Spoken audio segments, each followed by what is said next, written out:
Well, I'm very excited today to have Peter Kozodoy, author of Honest to Greatness. I love the title and I like the look of the book and so forth. And Peter, thank you for joining us today. It's my pleasure to be here, Mark. Thanks for having me.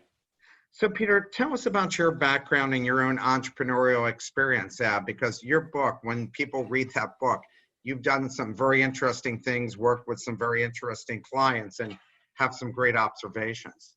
Yeah, well, thank you for saying that. My story starts in the unusual place. I was an extremely competitive figure skater, actually. Had Olympic aspirations, just like all my peers. And actually, one of the first times I had to learn the hard way about brutal honesty and getting honest with myself was when at 17, I was on this Olympic track. I had these big high hopes, and I also was really dead set on going to Harvard. I grew up outside of Boston, and I had several family members go, and that was just what happened, right? At 18, it became clear that I was not going to the Olympics. I was not good enough. It was not going to happen. I applied to Harvard. Harvard sent me a nice letter back saying, thank you, but no thank you. And it was a devastating time. Now, the good thing about that is I got out of college in 2008, lucky me, right? Financial meltdown. And those two big chips I had developed on my shoulder actually fueled my being able to get out, start a company, instantly go tens of thousands of dollars into debt, but then eventually grow that company over the next 8 years into a multi-million-dollar marketing agency that was on the Inc. 5000 list of fastest growing companies in America for a couple years in a row. Worked with everyone from startups to a couple Fortune 500, and even threw a party for Warren Buffett once. So yeah, it's been a wild ride from figure skating days to international entrepreneur. And did you end up selling that company? No, still own it. Yeah, we still do great work. I mean, we've certainly pivoted over the years. I mean, my gosh, we've probably done 7 or 8 pivots over the course of, from startup to now. Luckily, and it is luck, not foresight, we had already gone virtual before all of this happened. And most of our work is in the digital space. So, serendipity, sometimes our companies are just positioned well. 5 years ago, if this pandemic had come around, we would have been in a very difficult time. Let's just say that. And has the coronavirus how has it been in terms of getting clients and servicing them? Yeah, I mean, certainly we're going to be net down. We're not going to have any sort of up year. But again, because we were already looking towards the future, I mean, one of the sectors we work with is the manufacturing sector, helping them bring their sales process online. Well, now they can't go sell $5 million at the trade show. So it's kind of like, well, here we are. And that's been really fruitful. I literally just got off a discussion with a prospect talking about, hey, now that virtual trade shows are coming, how do you even set up your web presence to take advantage of that? So listen, if you're going to be an entrepreneur like me, you have to see the silver lining in everything. Otherwise, you just quit, right? So I've gotten very good at being honest about what those nuggets are and what I need to do to change and capitalizing as quickly as possible. So tell us about why you wrote this book. Well, the thing about writing a book about honesty, Mark, is I get to be honest. So I actually never set out to write about, speak about, or frankly, even care about honesty. I set out to write a marketing book. And so, during our tenure of growing the company, I was always fascinated and couldn't explain this very weird phenomenon that would occur. On the one hand, we had, clients that we would go into their business and we would do, focus groups and interviews with all their frontline employees and customers and unearth all these insights, right? What they think of the company, what they think is true. And we would bring them back to the executive team. The executive team would look at them and say, oh yeah, this is great. All right, let's do it. And we would get into the work and they would just explode. I mean, 5-6 times ROI, they'd stay with us for years. It was wonderful, right? Now, another camp of clients, and this happened so many times I can't count, we'd do the same thing. Same love, care, attention, insights, interviews. Hey, this is what your frontline employees are saying. This is what your customers are saying. And the executive team would look at all this data and they would just like explode on the launch pad. I mean, they descended into politics and infighting and BS. And I just remember sitting in some of these meetings being like, these people are a bunch of morons. Now, that wasn't true, Mark. That was me being a moron, right? No executive rises to be a C-suite exec in a $100 million company by being stupid, right? What I ended up realizing over many years is that often leaders, and I use that term loosely in this case, become dishonest. And I don't mean they are outright lying to others for their own gain. I mean, they've become dishonest in the ways that I define it in the book, either about what's going on in the world and how consumer trends are shifting, how technology is changing, or they've grown dishonest about what their other executives know and feel, and what their own customers are saying, and what the others around them are trying to tell them. Or they've grown dishonest with themselves, with their own biases and self-limiting beliefs and ego and all these other blockers to success. And I was just so fascinated by it. And I used to think I was all alone in this, until I decided, after building a 7-figure company, that I had a lot more to learn. So I went back to Columbia to get an MBA. And at that time, we had already actually done some work for Berkshire Hathaway and Warren. And of course, he went to Columbia, studied value investing there. That was how he got his whole career kickstarted. And he actually has a name for this phenomenon. Like, I thought I was alone. I was like, am I the only person who sees it? Like, this is so weird, right? Business school doesn't teach us about how to deal with executives that can't see the truth. I missed that class, right? That class didn't exist. And Warren Buffett actually has a name for it. He calls it the institutional imperative, describing how organizations and their leaders just get stuck rolling down the bowling alley, unable to get honest about what's going on, what needs to change, what's happening between their ears that may be actually harmful to the entire organization. And that's why I wrote a book about it. I mean, I like to tell people, write a book about something that really pisses you off that you want to change. And so I actually couched it as a marketing book, back to your original question. And I queried 400 literary agents. 397 of them either didn't respond or got back to me and said, "You'll never be an author. You suck. Please never email me again." 3 took a meeting, and 1 signed me. And as soon as he signed me, he was like, "Peter, just so you know, this isn't a book about marketing. It's a book about honesty." And I said, "Well, clearly you can't read, because it doesn't say anything about honesty on the front page of my book proposal." And so I went home and I'm looking through it and I was like, damn, he's absolutely right. This is much bigger than just how does an organization communicate. It's how does an organization set itself up? What does it believe? How does it act? And how the leaders within it act? And how do they weaponize honesty, use it to achieve outcomes in their businesses? I've written 6 books. I got to get your agent, because your agent's smart. He gave you great advice, or she gave you great advice. Wonderful. Yeah, absolutely. Yeah, for sure. So in the book, and let's start talking about the story between Blockbuster and Netflix. I think everybody will enjoy that story, and the mistakes people like Blockbuster, which happen every day in corporate America. Every day. What's interesting is everyone knows what happened. Everyone knows the conclusion of the story, that Netflix put Blockbuster out of business, essentially. What they don't realize is that Blockbuster had years and years, and opportunity after opportunity to do something about it, to say to themselves, gee, Netflix is up and coming. Maybe people don't like coming into our stores. Maybe they don't like paying all those late fees. Gee, weird. And so they had opportunities to buy Netflix. They had opportunities to partner with Netflix. In fact, eventually, late in the game, but eventually, John Antioco, who's the CEO of Blockbuster, decided to start his own DVD through the mail business. It was called Total Access. They had up to about 2 million subscribers at one point, catching up. And in comes an activist investor. And, who everyone, by the way, well-known name, everyone lauds him for his incredible work. But he came in, he said, nope, this is not how Blockbuster makes money. Fired Antioco, installed another CEO, brought all the old ways back. And over the next couple of years, they lost the equivalent of the GDP of Monaco.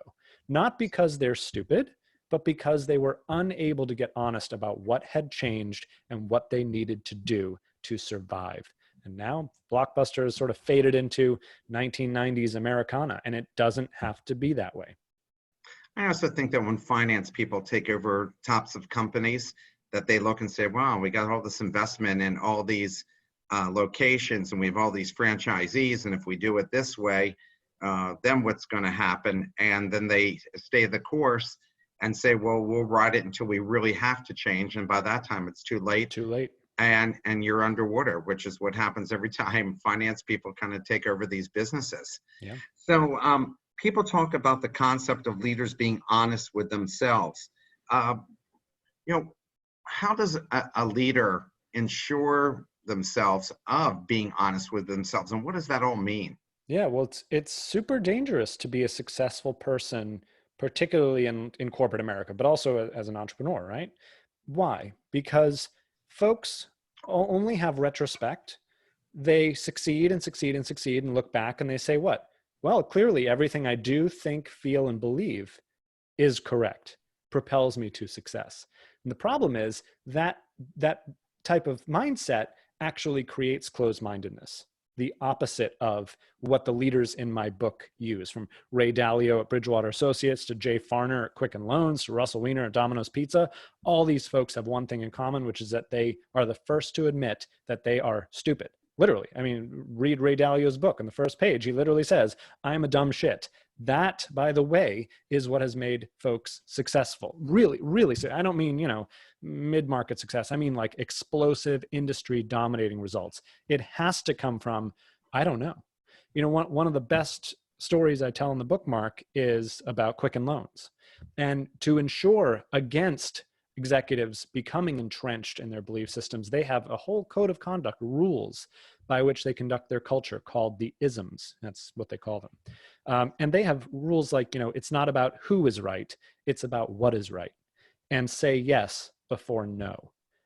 Seems logical, but how different are those from what goes on in traditional corporate America, where it's all about, well, who is saying it? It's all about the political will of people wielding their authority. It's all about people being gatekeepers instead of gate openers. And that's why Quicken was able to invent Rocket Mortgage. By the way, propelled them to #1 in the mortgage industry, past their much bigger and at the time publicly traded rivals who should have invented Rocket Mortgage way before Quicken did. But they couldn't get out of their own way. And it all comes back to how honest we're willing to be about those systems, about the culture we've built, about the amount of BS that floats around our offices. It's all about honesty. And hence why the Fortune 500, there's only 2 or 3 companies left from the original Fortune 500. It's like what you just said. Shouldn't that be like the massive bell ringing in our head saying, hey, maybe there's something we shouldn't succumb to Warren's institutional imperative. We should maybe remain open-minded. What leaders do you think represent honest leadership? I mean, there's so many. I mean, one of my favorites really is Warren Buffett and Charlie Munger. I love them because anyone who's read any of their books or the shareholder letters can see that they frequently call out absolutely inane corporate practices that happen all the time. And they sort of take I really resonate with them because I'll come out of some of these meetings. I'm just like, I don't get it.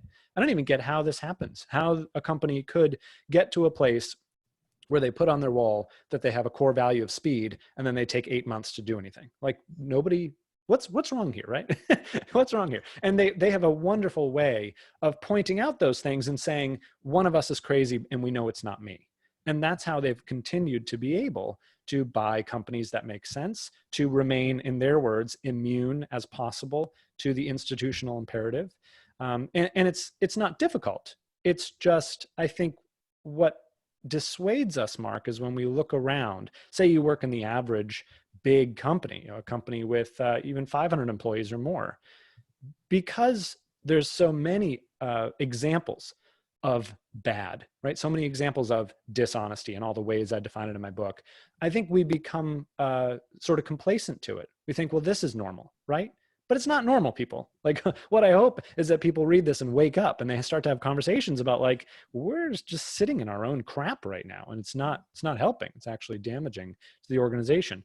I tell stories of Bethany Frankel, who went from Real Housewife of New York to selling a 9-figure alcohol brand. How? Because she literally is the first to admit that she has no idea. She's like, I just don't know. She was telling me this. We were backstage at Adweek, and I was writing for Inc. magazine at the time, and I'm interviewing her, and she's just telling me, I'm so honest about what I don't know, and I don't know so much. And lo and behold, literally 20 minutes later, she's on a panel. She's the only female, all these, traditional guy, 50-year-old ad execs. And she heard a term that she didn't understand, a marketing term, and she shut down the whole show. She stood up. She's like, no, everybody stop. And she went over. She's like, I don't know what that means. Tell me what that means. Can you imagine? I mean, of course, someone with that modus operandi is going to do nothing but continually learn day after day, moment after moment. That honesty creates greatness. And over again, not only do leaders have that mindset, but organizations do. That we are not going to, not only are we not going to rest on our laurels, but we're not even going to rest on what we think is even true about our industry, about our product, about our service, about our customers. We're going to keep exploring and keep learning. It's that simple, and it's that challenging. I met her before, and she said that guys who rise up, especially men who rise up through big corporations, are embarrassed to say when they don't know something. And she said, entrepreneurs, we're not embarrassed to say when we don't know something because we're so interested in learning. And I think that's what happens for a lot of these companies. Yep, that's exactly right. You gave great examples, and you talked about one with Blockbuster who realized he made a mistake and then did the reboot and then got booted himself. That's right. For actually doing the smart thing. I was a Blockbuster member, and I thought, God, I think I'm switching over to Netflix, but then they were starting their program. And I said, oh, you're getting the best of both worlds. You can get it in the mail and go to the store. That's right. I said, that's brilliant. And then he was gone, and then they got rid of that whole program. It didn't make sense. How can someone look long-term? This was his problem. Look long-term when investors are focused on short-term. Because Carl Icahn, that's the guy, the private equity guy, he's typically focused on the short-term. Yep. And the whole system is dishonest. I mean, one of the wonderful, amazing interviewees was Dan Hesse, who's a former CEO of Sprint. Turned Sprint around from the brink of bankruptcy to, #1 customer satisfaction for years in a row. It was an amazing story. And at one point, he had to tear down the infrastructure left over from the Sprint and Nextel merger. He didn't have to do that. As a leader, he could have milked his stock options and gone a couple quarters, probably even 18 or 24 months, and just sort of done the bare minimum and reaped whatever profits, and he would have gotten some fat bonuses, and that would have been that. But he didn't. He said to the quarterly analysts, you're not going to like this. My stockholders are not going to like this, but this is what the business needs to survive long term. And by the way, to be honest, to act honestly is only to think long term in a world that unfortunately thinks short term. Now, we know we think short term as humans, right? There's probably a really good evolutionary reason for this. I can't spend a week building my hut on the plateau because I need to eat, right? If I don't eat, then I'm going to die. That makes sense, right? But we are smarter than that. We can actually set up our world to be more focused on the long term. One of the movements I'm very happy to see, and I think will continue, is the abolishment of quarterly earnings and quarterly forecast guidance. It's crazy. What the heck happens in 3 months? You can't do anything in 3 months. And what happens is we incentivize folks to do really bad things for the sake of having quarter after quarter of high performance. And while there's a lot we can't control, we can control the incentives that we set up. We can make the incentives more honest if we're more thoughtful and deliberate about the way we set up the system as a whole. So yeah, it's shocking that many of these investors are so short-term focused. Now you could argue that's their game, right? So then as a corporation, how do you, again, set up protocols to ensure that that doesn't happen to you? Because if you're one thing, back to Warren Buffett, one thing that's made him successful, the man thinks in like 20, 50-year time horizons, Right. And he goes, what people don't realize is Warren Buffett goes through periods of time where he does absolutely nothing except like read and shake people's hands. Doesn't make a business move at all because it's just, you don't need to. If you're thinking long-term and on these big horizons, you can be patient for an opportunity and then take advantage of the opportunity and be patient, And a lot of the companies in my book that I profiled are exactly the same way. They set up really honest guardrails, right? The bumpers on the bowling alley. And then they just keep churning along, being open-minded, incorporating something when they find something good, nothing flashy. And it works. I have to say it's amazing that Elon Musk has now, Tesla is now worth more than Toyota and GM combined. And he stuck to a long-term vision and has been rewarded for a long-term vision, which is kind of rare. But he also has that rock star image. But everything he does, right, is long-term. Space, loops, the Hyperloop to connect. Everything is not about 3 months or 6 months or a year. It's 5, 10, 20 years down the road, because my God, they're selling a fraction of the cars just Toyota's selling. Toyota sells like 9 million cars, and he's on what, like 500,000 cars? Yeah. Well, he's a wonderful example, Mark, because folks, when they see his story, and you're absolutely right, he only thinks long term. And then look at his career, look what he's been able to accomplish. The long term isn't as long as we think. It comes a lot faster, especially now at the pace of change. So, to think short term, really, it doesn't even make any sense in a world that's moving this fast. Yeah, and they all could have been way ahead of him, just like Uber and Lyft got ahead of the taxi cabs. And you're thinking, oh my gosh, the taxi should have been doing this a long time ago. Yeah. Where's And Ford then, and GM and all this? Like, what happened? yeah, I think again, it's finance people saying we made this investment, we got to monetize this investment for as long as we can, as opposed to cannibalizing their own business. The sunk cost fallacy. That's exactly Yeah. right. And And all that, the newspapers have done that too. When you told them, oh yeah. I remember meeting with the Inquirer people and saying, you should go to these large Kindles, and because you don't even have to go out and get wet, or your newspaper doesn't end up in somebody else's lawn. You wake up next to you and your paper's there, and they're like, people still like to feel the touch of paper. And now, where are they at now? Just the New York Times and Washington Post are really the only major papers surviving. Everybody else I think you mean the New York Times and Amazon, right? Yeah, the New York Times and Amazon. So in your book, you talk about how people like Bernie Madoff, and you don't mention him, but people like Shane Smith from Vice and Elizabeth Holmes may manage to fool such sophisticated people, and they were forward thinking and so forth. So how does that happen? So one of the first chapter in the book, which was not the first chapter, and credit to my editor, she was like, this is the one to lead with. The name of the first chapter is Fraud is Our Fault. When we look at headlines on the news and believe them without diving into the research, when we react emotionally to our great Aunt Betty's Facebook post, when we succumb to our own mentality in our head and our own belief systems, we empower the fraud in our world and in our minds. It's very important to note that, because we are social creatures. We love to look for social proof. We love to follow the herd. It makes us feel included and validated. The problem is, it's a really dangerous way to go about business, because take the case of Elizabeth Holmes, right? And for those of you who don't know, swindled investors out of hundreds of millions and billions of dollars with Theranos and a blood testing thing that never worked. And the problem is, once she had one big name investor or one big name backer, she got another one and another one and another one. And at each level, the investor is less and less willing to go behind the scenes and do their due diligence. They just say, well, it was good enough for them, it's good enough for us. By the way, anyone who's raising money understands this and has gone through this, right? The first investor is the hardest. Every other investment group is waiting. Oh, tell me when you get your first investor, then we'll invest. Right. Is that not the most dishonest, ridiculous thing you've ever heard in your entire life? This is an industry predicated on finding the next big idea that's looking around at their competitors to be the leader.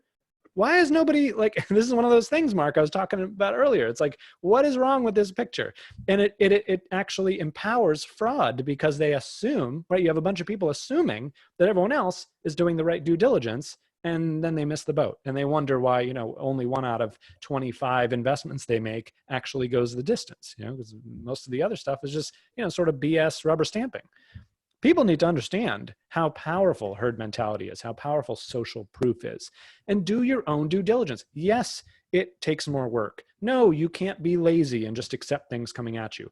But I'm sorry, we live in a world where we can no longer simply blindly trust the things coming at us. It can't work that way.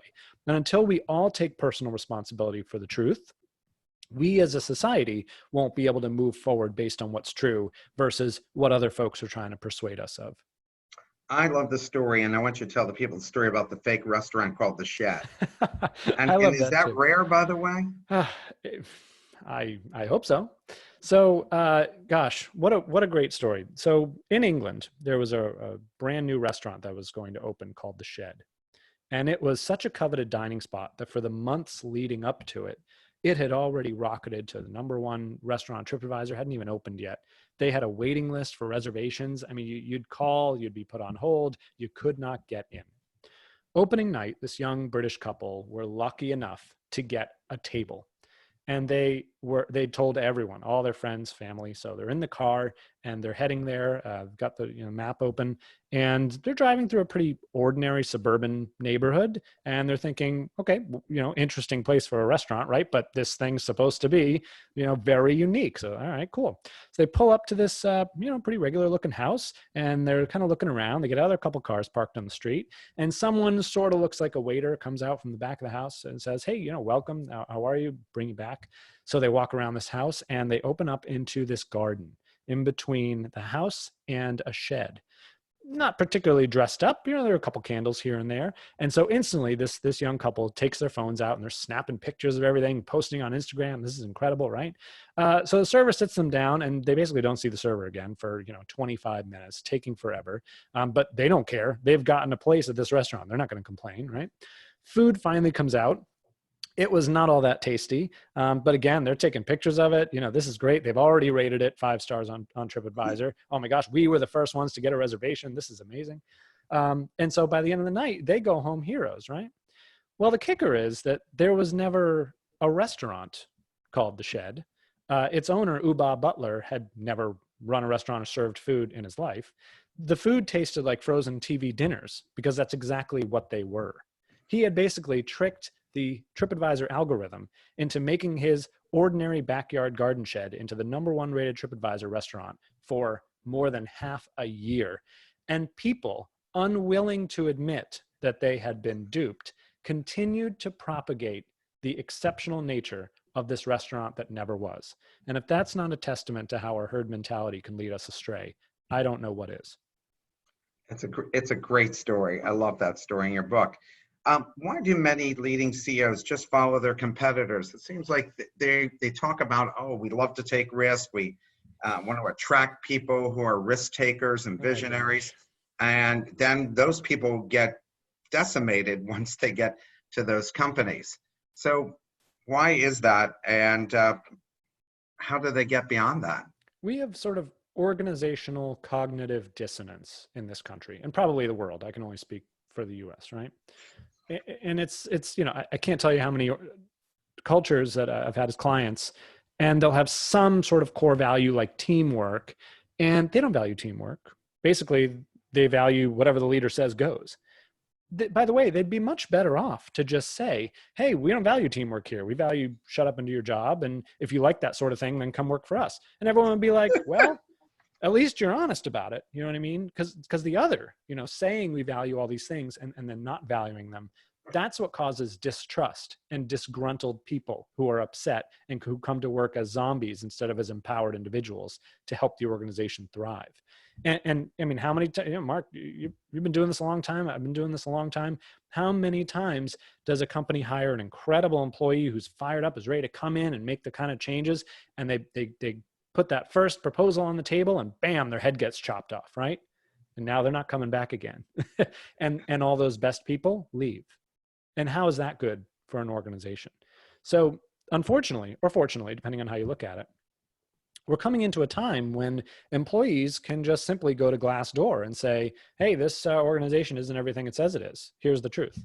And in a world like that, I want leaders out there to think long and hard about not only the optics of what they're putting out, but how much integrity there is behind the optics. And I really mean what I said earlier, that if an organization from the top down doesn't value something like, we're going to make decisions as a team, don't say it, because there are plenty of people that don't care about teamwork either. And they will come and work for you. Yeah, and they'll be perfectly happy there. So, organizations do themselves a disservice by thinking they have to put on this front and everything's hunky-dory and I'm fitting into some sort of mold. We're past that. We are past that. And as more and more information becomes available, the whole premise of the book is it's going to get harder and harder and less profitable to do anything but simply be honest and transparent. We learned it when we were 4 years old, and it's more true today than ever. How has the internet affected corporate behavior? Well, it's back to the transparency. You look at Glassdoor.com, you look at Facebook, you look at Twitter. I mean, the whole thing, why does honesty work? It's because of the information symmetry we have. It used to be that before we couldn't get data on whether a company polluted the environment in, Uganda, or whether, it treated employees well and how much they got paid. We just didn't know as consumers. And as consumers, if we're faced with choices and we have more data to base those choices off of, we're going to make different decisions. I mean, we've seen that through time. So what the main point is here is that right now there's an opportunity to capitalize on this, to use the internet, to use all these tools to communicate as honestly and transparently and authentically as possible. Because right now it's still refreshing. Honesty is still refreshing. In the future, Mark, I'm telling you right now, we're going to expect that, because how long can an organization really go on saying one thing and doing another when everyone's tweeting about it anyway? It's just not possible. Well, we'll find out after this election if that can continue to go on. Well, that's it's interesting you bring that up, and I really, I've tried to stay as apolitical as possible because I'm really on the side of honesty, right? Yeah. And on the side of honesty, I've had this conversation a couple of times where it's like, well, let's be honest about what it takes to create change. Let's be honest about what people in this country are showing that they want versus what we want them to want or think they want or whatever.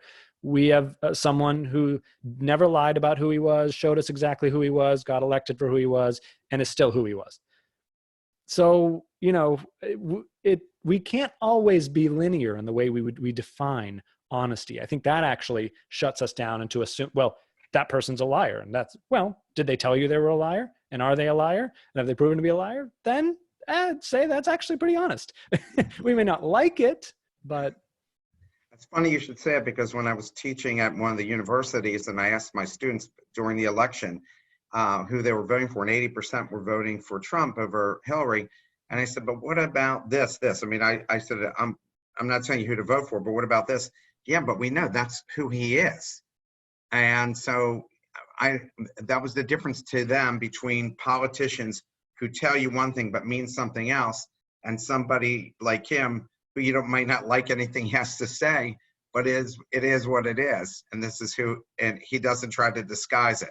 I think the question we've answered is, would we rather, so everybody lies, as I say in the book, everybody lies. I lie, everybody lies. Yeah. Are we more comfortable knowing what people are lying about or not knowing? And I think if anything, what's happened with the last election is we're more comfortable knowing. And if anything, that proves my point even more. No matter how you feel about it, I don't feel about it one way or the other. I just think it's fascinating. Yeah, I do as well. So let's talk about, what is conscious capitalism? Yeah. So conscious capitalism is an actual organization, but it's also a movement. And the idea is that we cannot create sustainable businesses that are only focused on providing shareholder value. Instead, we need to think more broadly about who the stakeholders are, whether those are employees, vendors, suppliers, even the environment as a stakeholder. This is a new idea. I mean, there was a time when you would call up a company and ask for their ESG report, and they would say, I don't even know what that stands for. Now, leaders are leading with that sort of information on conference calls, right? And heralding it as part of their mission. So I think, again, back to transparency, we know now what a company's doing. Companies are getting wise to that and thinking to themselves, well, we can make this business decision that might, screw a supplier or mistreat the environment. What are the pros and cons of people when they find that out? When, not if. And if instead we make a slightly different decision, not only can we avoid that pain, but we can capitalize on the better option. And that's my point, is honesty used strategically is how you can achieve amazing results. And it's one thing to be honest, but I recommend you go beyond even being honest and point to the honesty. Hey, we had this decision. We could have made decision B that we know people probably wouldn't have been happy with, and we consciously chose to do decision A. And while we don't want any awards for it, we do want everyone to know, because it's part of what we stand for. We are only as good as our decisions, and we hope you'll make similar decisions as well. Wow, what a great message. I mean, and it's very honest and straightforward. Shocking to me when companies don't do that. I mean, can anybody tell me what happened to Volkswagen after their diesel emissions scandal? I have no idea. Did they improve anything? Did they fix it? How did they fix it? What a lost opportunity to communicate with us exactly how they were solving that problem to make sure it didn't happen again, and letting us inside and bringing us along for the journey. Such a missed opportunity. I love the Domino's story that you told, which I think has comes along a lot along those lines. And I knew the CEO you talked about who handed it over, who became the athletic director at Michigan. Oh, cool. I didn't know that. That's Yeah, fantastic. yeah. So tell the Domino's story, and I think that's a great story to tell related to this. Yeah, I'm happy to. And what great folks over there. I mean, I even just sent Russell Weiner, as the president of Domino's USA, a message the other day, just telling him about the book, and got right back to me. And Peter, that's great. Just such nice people. Talk about Volkswagen and what they didn't do. Domino's did it, right? They figured out in 2009, 2008 that their pizza, frankly, wasn't very good. And at that point, they had options. They had all this customer data. They could have just, made their sauce a little better and run another ad campaign. And, the CEO then, as you noted, was on his way out. Dave Brandon. Brandon. Yep, that's right. Dave Brandon. He didn't have to take any risks, but instead he approved a massive campaign that put his replacement, J. Patrick Doyle, right in the crosshairs. So literally months after Doyle gets into the CEO office, he goes on national TV and he says, well, I'm sorry, America, turns out our pizza sucks and you deserve better and we're going to fix it. And not only did they fix it, but they brought all the cameras in. They come into our kitchens, watch how we're reformulating our pizza. Let's bring the cameras out to houses, knock on doors. Hey, will you try this pizza? What do you think? How is it? They posted all that on YouTube. They just got honest over and over again with where they were running up against problems and what they needed to do to fix it, and bringing everyone along for the ride. And Mark, if you had identified that, if you had looked at this CEO on national television telling everyone their product was terrible and had invested in them at that moment, you would have had a 3,000% return over the next 10 years. 3,000% just by telling people that your product sucks. That's how powerful honesty can be. And Carl Icahn would have fired him before he had that chance. Yeah. It's crazy. So now you also write about just capital and impact investing, and that's very prominent, especially in the early stage world, and especially among people 35 and younger, where they feel that's really important for society. After this economic meltdown, do people still care about this? Yes, with an asterisk. So maybe you can explain what those things are anyway. Totally, yeah. So the whole idea of impact investing is ensuring that the money you put into a company, either as an investor or even as a customer, supporter of any kind, that the company is acting, justly, as actual, Just Capital, who puts out its list of 100, most just companies, defines it. And actually, they define just companies by what American people care about. Workers' rights, environmental rights, all the stuff we've been talking about. It turns out, by the way, caveat, that companies who actually employ those kinds of practices, pay their people more, take care of the environment more, have supplier relationships that are vetted and checked for all those things, they actually have an 8% higher return on equity than their peers. It doesn't cost them to be more honest and transparent and just. They make more money because of it. So I think impact investors are waking up to this fact, right? Now, here's my asterisk on it. Two things. One, I think the whole idea of impact investing will just become investing once people understand that, companies that are employing those things are actually making more money. So it's not going to make sense to even separate the two. It's just going to become part of, what an investor looks for, not only future value of present cash flow, present value of future cash flows, but also, all these other factors that are now being attributed to performance that we didn't even realize were part of the performance equation, the bottom line equation. But my second caveat is, particularly from consumers, socioeconomics still very much apply, right? It's like folks who can afford to make choices on where they shop and what products they buy will, in the aggregate, but folks who can't will most likely continue to be unable to pay 5 cents more for a product if they know that that's going to take away from food on the table, right?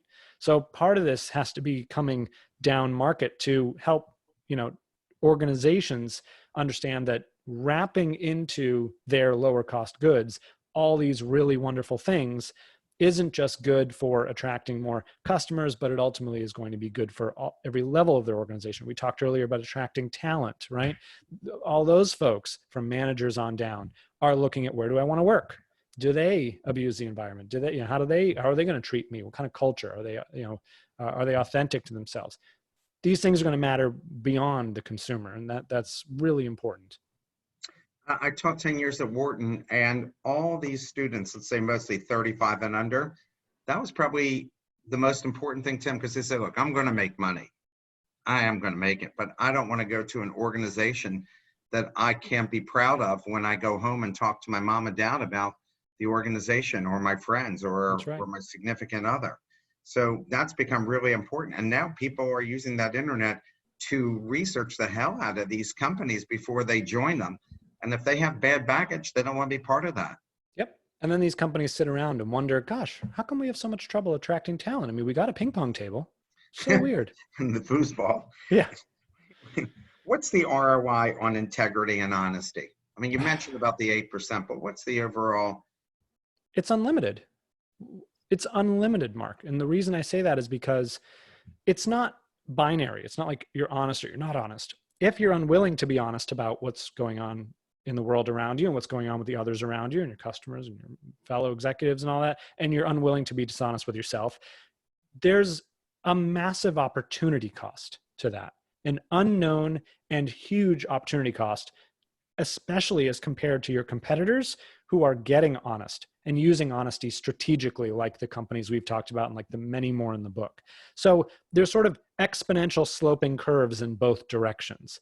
The problem is that fear comes into play, right? Uncertainty. Oh, that seems risky to just be honest. And what I hope folks see from this book is that the risk is actually in not being honest. It's in failing to be transparent and authentic and open-minded and willing to admit fault and ready for change, and all the ways that I define honesty as a strategy to achieve these results. So I want folks to be more afraid of their competitors getting these strategies and using them than not.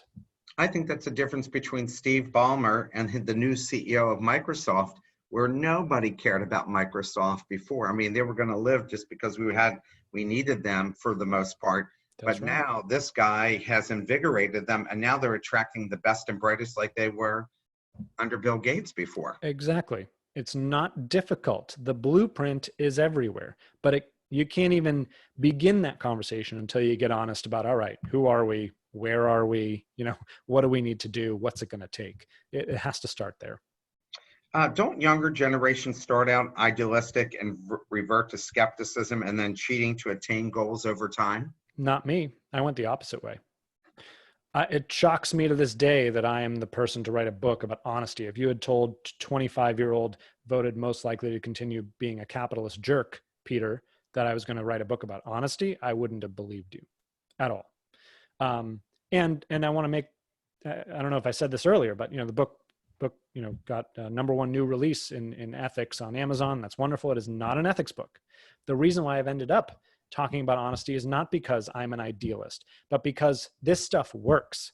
And it works because of the environment we live in. And it works because people are fed up with all the BS and all the examples that you and I have talked through.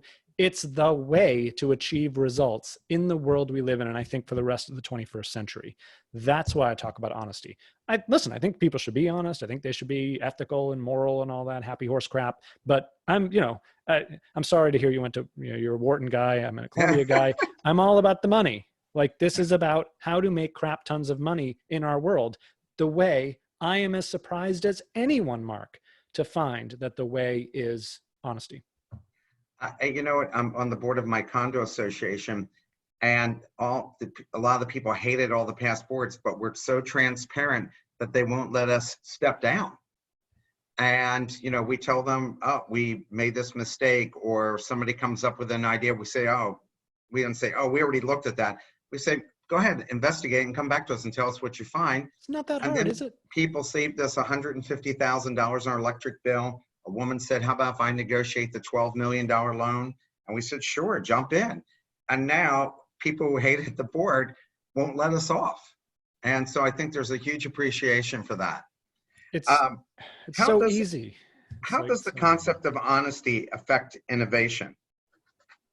oh gosh, I mean, you brought up Microsoft, right? It's like Yeah. we can drift into oblivion, or we can get honest about what we know and what we don't know, what needs to change. You know, the story behind Quicken Loans and Rocket Mortgage, and we got into a little bit, right?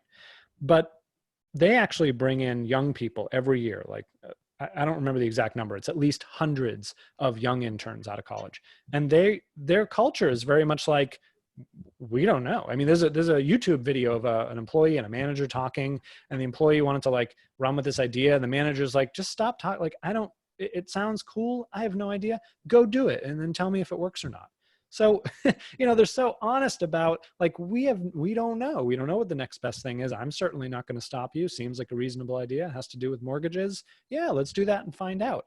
In an environment that's honest about that, you know, yeah, we don't really know. Seems, let's do it. Let's try it. Um, you know, what an honest approach. By the way, every culture that says they want to be entrepreneurial and then aren't, they need to take a page out of Quicken's book. But you can imagine that when you have 50 people, 100 people, 1,000 people, 10,000 people with that approach, of course someone's going to bring an interesting idea to the table. And if I remember correctly, Rocket Mortgage came from an intern who was like, how come we have to kill a tree every time we want to get a mortgage? That doesn't make any sense. I have a smartphone. Phone knows who I am. Why can't I just use that? And they looked at them and they were like, I don't know. Yeah, seems like a good idea. Why don't you go do that? Let me know how it goes. You know, it's really that simple. So obviously, you know, Microsoft, they had similar sort of things like, hey, I'm sure there are really good ideas here. By the way, every time I've done focus groups and interviews with frontline employees and then with executives, the employees always know. They always know the truth. They always know what to do. One time I was hired to revamp a system at a company, and inside of 90 minutes, this group of about 20 frontline employees had solved every problem that management had brought me in to solve. So I was like, great, as usual, right? I had been through this before. Like, I know the insights always come from the frontline employees. And so I bring all that back to the executive team. Like, you asked us to solve problem A, here's the solution. Your own employees have it. There you go. And they were like, ooh, yeah, I don't know. That seems expensive, and it seems like, you know, we probably should do it, but I'm like, wait, you paid me money to bring you this. This, by the way, is the platform you offer customers. We're not talking about like some left field thing. This is like the thing you offer. And they still couldn't get out. And they're like, nah, yeah, no, they didn't do it. They didn't do it. And their employees were so angry before, right? And so in the meeting with me, they're saying, we've been saying this for years. We've done all the research. They ask us to go get the data. We get the data. We pass it back. Here's what we have to do. The customers love it. And you can imagine, after they took all those employees through this exercise, finally were being heard. Can you imagine the vitriol after they found out that the managers still were going to reject what they knew to be true? Who wants to work in an environment like that? So, you know, it's directly correlated to innovation. There is no innovation when we have these unnatural blockers, these flaws in the transfer of information around our organizations. Can't happen. So what are the top 3 things that will drive firms to switch from the current model to honesty? Some really honest executive who's willing to buy a copy of Honest to Greatness for all of their, no, I'm serious. I mean, it's going to take, it takes a dislodging, right? The problem with this, Mark, and I've had this talk before, is a book like this has a measure of self-selection. What I mean by that is, folks who naturally believe what you and I believe will pick up the book and will benefit from it. And the folks that need to be more honest, because they're not, as we define it, they already think they are. It's just like self-awareness. You know, as soon as someone tells me, oh, I'm so honest, oh yeah, I'm self-aware, I know they're not. Because I'm the first person to tell you, I'm not self-aware, not even particularly honest. That's the point. But that's the point of honesty. We can never admit we are. We've already lost the war if we do. There are just ever higher levels of awareness. So it's going to take a dislodging, right? An activist investor that says, hey, you guys need to be more honest. Or a key CEO or a key C-suite exec. So we need to do this. Now, that said, I have a whole chapter dedicated to middle managers and frontline employees. How do you wield honesty in your organization, even if you have no formal authority? And there are ways, and the CEOs I interview in the book tell, hey, this is what I would want my employees to do, and this is how you do it. And I think one of the big takeaways here has to be you are a leader no matter where you are in your organization. And if you realize that and you're willing to fight for it, you can achieve incredible, incredible things. In your book, you talked about phenomenal returns when you got clients after interviewing your clients' best clients. In my marketing practice, I do the same thing as you do over the last 30 years. I found that this to be flawless. I mean, it's not rocket science. If you ask the clients these questions and they tell They'll you, tell you. they've already drawn the roadmap for you. All you have to do is just follow it. It's not That's brain right. surgery. No, it's And not. yet these companies still don't do it. Could you please talk about what questions you asked and what you learned and how that drives future success of a business? And what kinds of questions should be asked? You know, when Of you're the best clients, yeah. if you owned my business, what would you do? That's such a good one, because they love being put in it. So anyone likes being put in a position of power, right? If we're going to get honest, we need to get honest about the size of our egos, right? We talked about herd mentality earlier. We talked about all these things. If we understand the role that ego plays, particularly in executives who have been promoted, then we will win. Every client loves being put on a pedestal, say, you're such a leader. You are so smart. If you were in my position, you owned this company, what are the first 2, 3, 5 things you would do? Remarkable question. You will learn so much. And not only have I found people have answers, they'll reflect on it and they'll email me 3 days later, 10 days later, 2 months later. Peter, God, I was thinking about that because, I'm such a thinker and I think you should do X, Y, and Z. It's so good.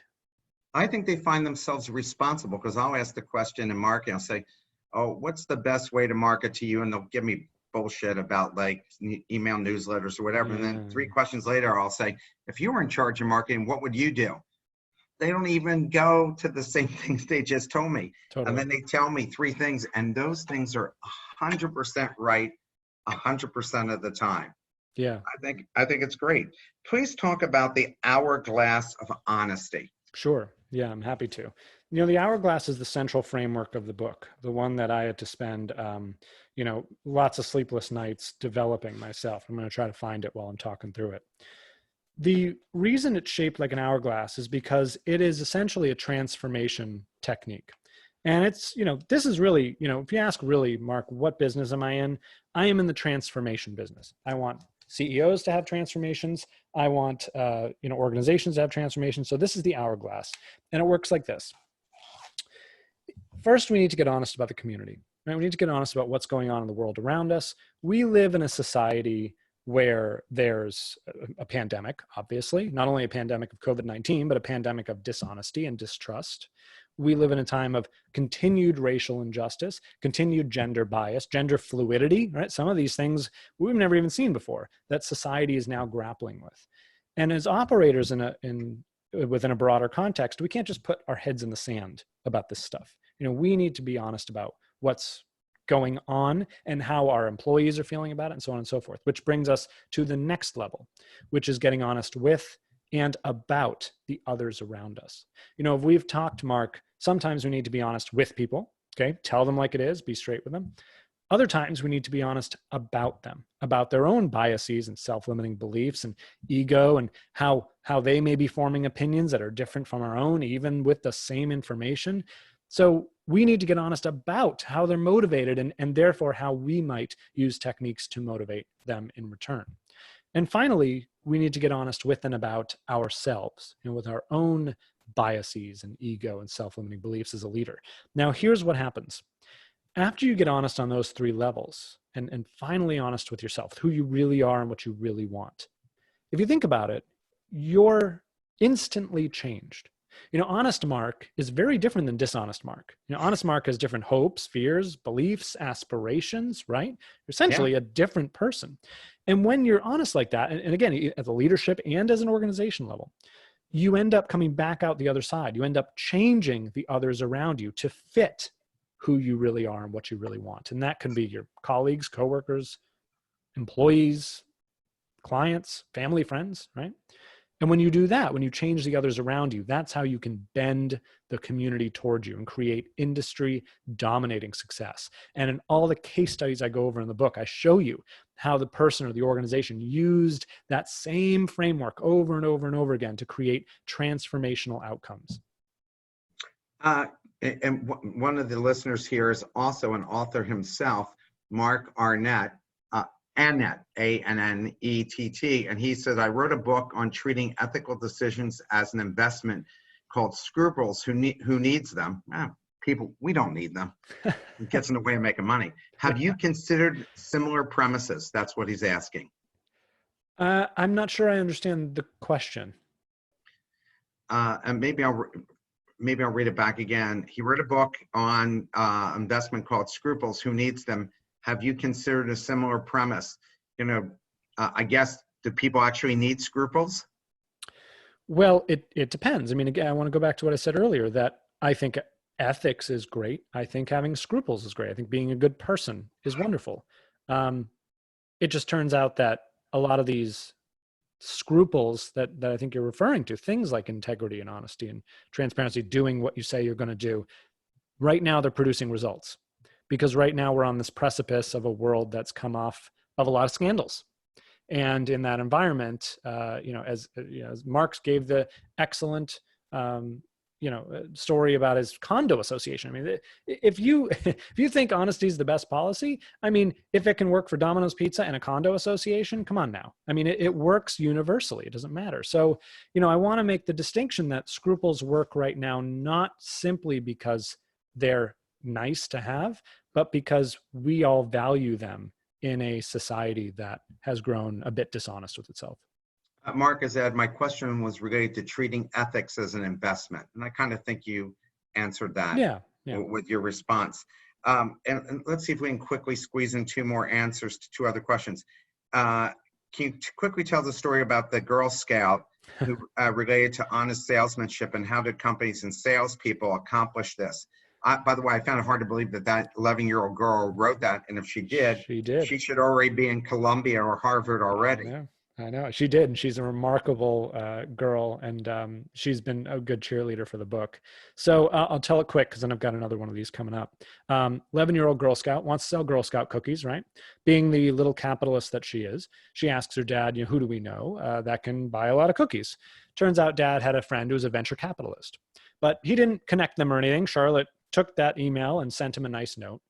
And in the note, she goes, so the Girl Scouts of America have, in my opinion, swung towards false advertising in the past. I don't want to do that to my new client.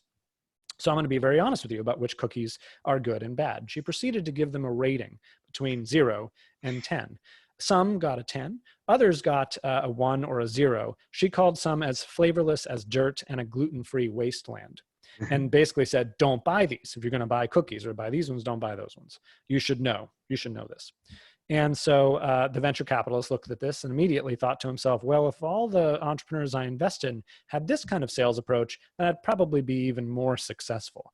And what we talked earlier about opportunity cost, right? She could have just said, hey, do you want to buy some cookies? I want to send some of these to troops overseas. Do you want to? And he would have said, buy 50 boxes. But instead, the letter, because it was so remarkable, so honest, got shared and shared and shared. And it got shared so widely that she eventually sold 30,000 boxes of Girl Scout cookies. She crashed her website, once again, by telling people which products were bad and good. So honesty works. Not everybody appreciates it, but it does work. It works. In all areas of life. Yes. I can't tell you how much I appreciate you taking the time to speak to us today. I thought, Peter, it was great. And we saw from the responses of those who were listening in that they loved this interview. And I look forward to your next book. You got to do another book. I have one in me. I already know what it'll be, but I need some time off. Trust me. This has been 4 years in the making. So. Well, I look forward to the next one. Have a wonderful day, everybody. Have a safe weekend, and hope you will all buy Peter's book, Honest to Greatness. Please do. Available everywhere books are sold. Take care. Thanks for being honest, Mark.